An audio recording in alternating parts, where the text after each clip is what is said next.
8 American actors and celebrities who died on March 7, 2025, and the days before. Pamela Bach, October 16, 1963, March 7, 2025, also known as Pamela Bach Hasselhoff, was an American actress whose career spanned several decades, marked by appearances in television shows and films that captured the attention of audiences in the late 20th and early 21st centuries. Born in Tulsa, Oklahoma, Bach rose to prominence through her work in the entertainment industry and her high-profile marriage to actor and singer David Hasselhoff, with whom she shared a significant portion of her public life. Bach's acting career began in the 1980s, where she landed roles in popular television series such as Baywatch, a show closely associated with her former husband, and other programs like The Young and the Restless and Sirens. While she often played supporting roles, her on-screen presence and charm made her a recognizable figure in Hollywood. Beyond acting, Bach's life was frequently in the spotlight due to her marriage to Hasselhoff, which lasted from 1989 to 2006, and the couple's 2 daughters, Taylor Ann and Haley Hasselhoff, both of whom pursued careers in entertainment. Throughout her life, Bach faced personal challenges, including publicized struggles following her divorce and efforts to maintain her career in an ever-changing industry.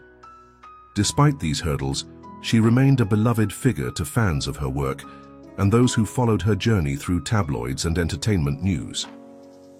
On March 7, 2025, Pamela Bach was found dead in her home, with authorities reporting that the cause appeared to be a self-inflicted gunshot wound.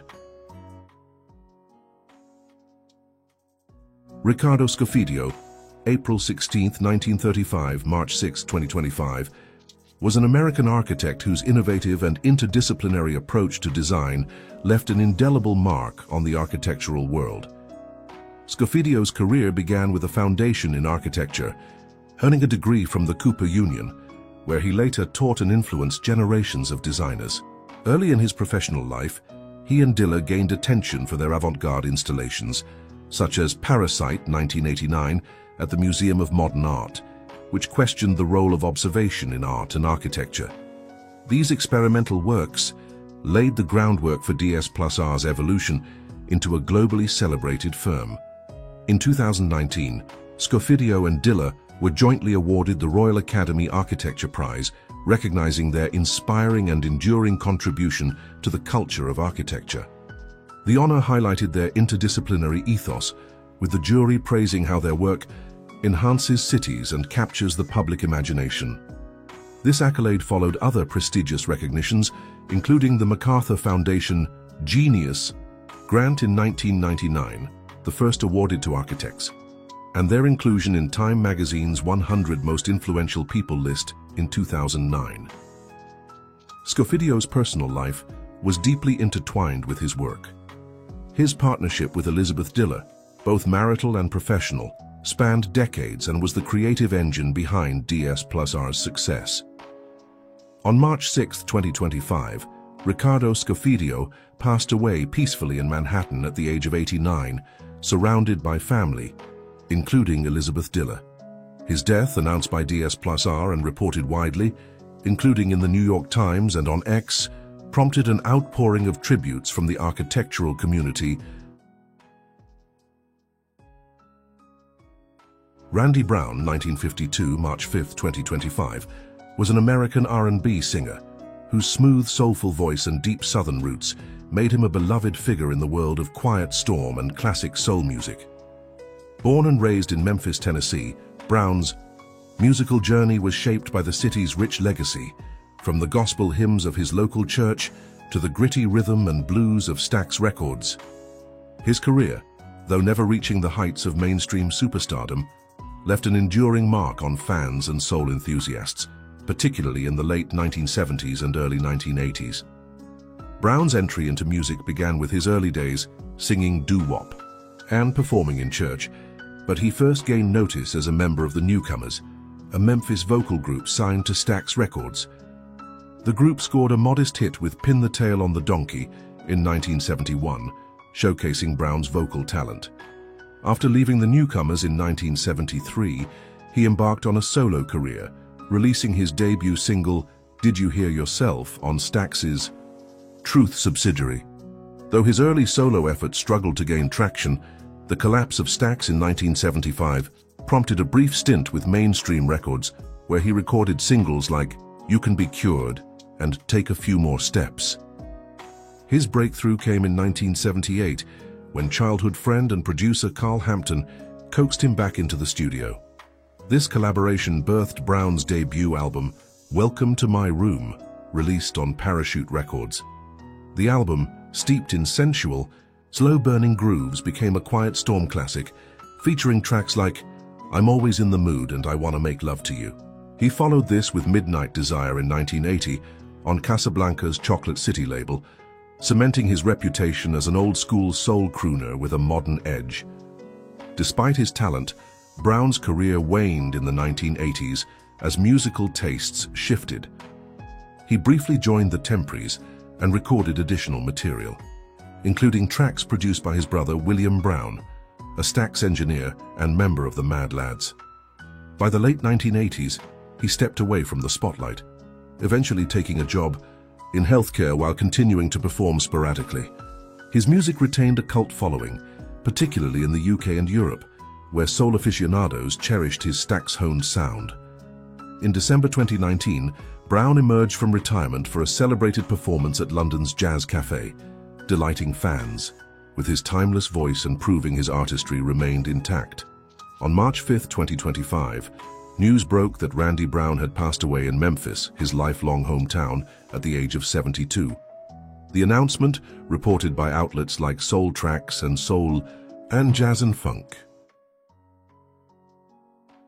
Charles Chambers, June 20, 1971, March 5, 2025, better known by his stage name DJ Funk, was an American DJ and producer whose pioneering work in the ghetto house subgenre of house music left a lasting impact on the electronic music landscape.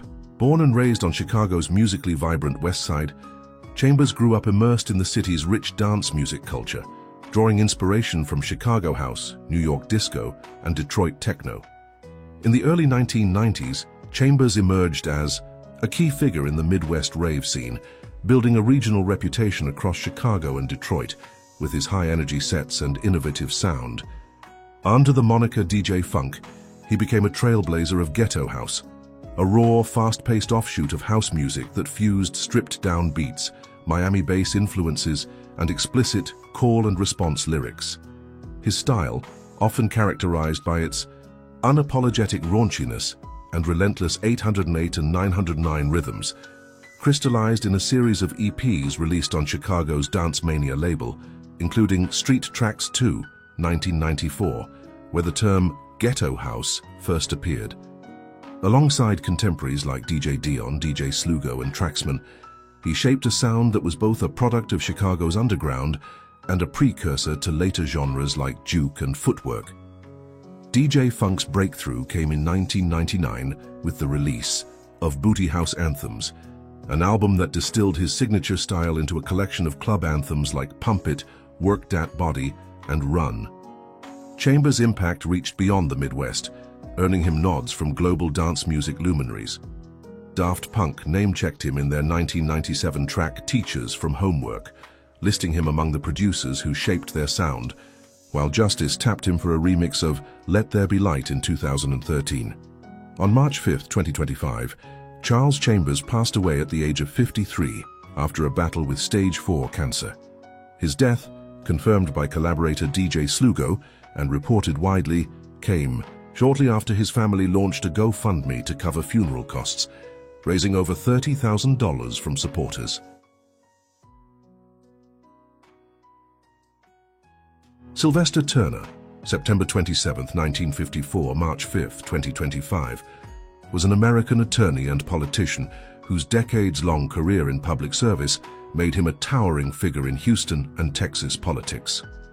A member of the Democratic Party, Turner served as the U.S. Representative for Texas's 18th Congressional District from January 3, 2025, until his death just 2 months later on March 5, 2025. Before his brief tenure in Congress, he was the 62nd mayor of Houston, from 2016 to 2024 and represented District 139 in the Texas House of Representatives from 1989 to 2016, leaving behind a legacy of leadership through some of the city's most challenging times. In 2022, Turner confronted a personal challenge: a diagnosis of osteosarcoma, a bone cancer in his jaw, which required surgery and 6 weeks of radiation. Declaring himself cancer-free, he continued his tenure undeterred. After term limits ended his mayoralty in January 2024, he stepped into Congress in 2025, succeeding his ally, Rep. Sheila Jackson Lee, who died of pancreatic cancer in July 2024. Backed by Lee's children, Turner won the 18th district seat in November 2024, promising to bridge past and future leadership. His platform focused on police accountability, gun violence reform, and securing federal aid for Houston's recovery and health crises. On March 4, 2025, Turner fell ill while working in the Cannon House office building, but after medical attention, attended President Donald Trump's address to Congress that evening, alongside Angela Hernandez, a constituent advocating for Medicaid. Later hospitalized briefly and discharged to his Washington residence, he died at approximately 5:45 a.m. on March 5th at age 70. His family cited enduring health complications, while DC's Metropolitan Police classified it as an apparent natural death. Roy Edward Ayers Jr., September 10, 1940, March 4, 2025, was an American vibraphonist, record producer, and composer whose innovative fusion of jazz, funk, and soul made him a legendary figure in modern music. Born in Los Angeles, California, Ayers grew up in a musically rich environment, receiving his first pair of vibraphone mallets at age 5 from Lionel Hampton, a jazz icon who spotted his potential during a performance. Raised in the South Central neighborhood alongside future jazz luminaries like Charles Mingus and Eric Dolphy, Ayers absorbed a blend of bebop, R&B, and gospel that shaped his distinctive sound. Ayers began his career as a post-bop jazz artist. In the 1960s, playing with luminaries like Herbie Mann and releasing early albums such as West Coast Vibes, 1963, on United Artists, and Virgo Vibes, 1967, with Atlantic Records. His tenure at Atlantic, where he honed his skills as a band leader, laid the groundwork for a pivotal shift in the 1970s when he signed with Polydor Records. There, Ayers pioneered jazz funk with his band Roy Ayers Ubiquity, merging intricate, vibraphone melodies with groovy bass lines and socially conscious lyrics. Albums like He's Coming, 1972, Red, Black and Green, 1973, and Mystic Voyage, 1975, showcased this evolution, but it was Everybody Loves the Sunshine, 1976, that became his signature work, a sun-drenched anthem of positivity that remains a cultural touchstone. Known as the godfather of neo-soul, Ayers' influence extended into the acid jazz movement of the 1980s and 90s, inspiring artists like A Tribe Called Quest and Erykah Badu. His compositions, including Lifeline, No Stranger to Love, and Running Away, charted in the 1970s and became staples in funk and soul circles. On March 4, 2025, Roy Ayers passed away at age 84 in Los Angeles. Herb Herbie Green, April 3, 1942, March 3, 2025, was an American photographer whose iconic images of musicians and bands from San Francisco's counterculture in the 1960s and 70s captured the spirit of a transformative era in rock and roll. Born in Brooklyn, New York, Green moved to San Francisco in the early 1960s, where he immersed himself in the burgeoning Haight-Ashbury scene. With a Rolleiflex camera and a keen eye for authenticity, he documented the raw energy and rebellion of the period, creating portraits that became synonymous with the psychedelic and rock movements. Green's career took off as he photographed the luminaries of the San Francisco sound, most notably the Grateful Dead, whom he first shot in 1965 at their 710 Ashbury Street commune. His black and white image of the band against a brick wall taken that year became one of their most iconic visuals, later gracing the cover of their 1971 live album, Grateful Dead. His work gained widespread recognition through Rolling Stone magazine, where his images frequently appeared, as well as on album covers and promotional materials for labels like Warner Brothers. On March 3, 2025, Herb Green passed away at his home in San Francisco at the age of 82, his death, attributed to cancer by family statements reported in Variety and on X by music historian Joel Selvin, followed a period of declining health. Roger Eugene Winfield, June 16, 1927, March 4, 2025, better known as Gene Winfield, was an American automotive customizer and fabricator whose groundbreaking designs and craftsmanship made him a legend in the car culture world and a notable contributor to Hollywood's cinematic landscape. Born in Springfield, Missouri, Winfield moved with his family to Modesto, California in 1929, where his lifelong passion for cars took root. Exposed to automobiles through his older brother Glenn's wrecking yard, he bought his first car, a Heidi 1928 Ford Coupe, for $75 in 1942, customizing it with a foxtail antenna despite lacking a radio. This early tinkering foreshadowed a career that would redefine automotive customization. Winfield's journey into the spotlight began post-World War II, after serving in the U.S. Army in Japan, where he ran an auto body shop. Back in Modesto, he opened Winfield's custom shop in a chicken coop behind his mother's house, pioneering techniques like the Winfield Fade, a seamless blend of candy colors that became a hallmark of his style. Nicknamed the King of Customs, Winfield's influence extended beyond film. He chopped the tops of over 800 1949-1951 Mercuries, mentored countless builders, and remained active into his 90s, running Winfield's custom shop in Mojave, California. Honored as Detroit Autorama's Builder of the Year in 2008 and inducted into the SEMA Hall of Fame in 2022, he continued shaping metal at events like the ISCA's Summit Racing Equipment Chop Shop until shortly before his death. His final project, the Solar Scene 2, debuted at SEMA 2023, a fiberglass nod to his 1964 original. On March 4, 2025, Gene Winfield passed away at age 97 in Mojave, California, just 3 days before the current date of March 7, 2025. These 7 individuals, though from diverse fields, shared a common thread. They touched lives through their work. As we reflect on their contributions, their legacies live on in the stories they told, the barriers they broke, and the laughter they brought us.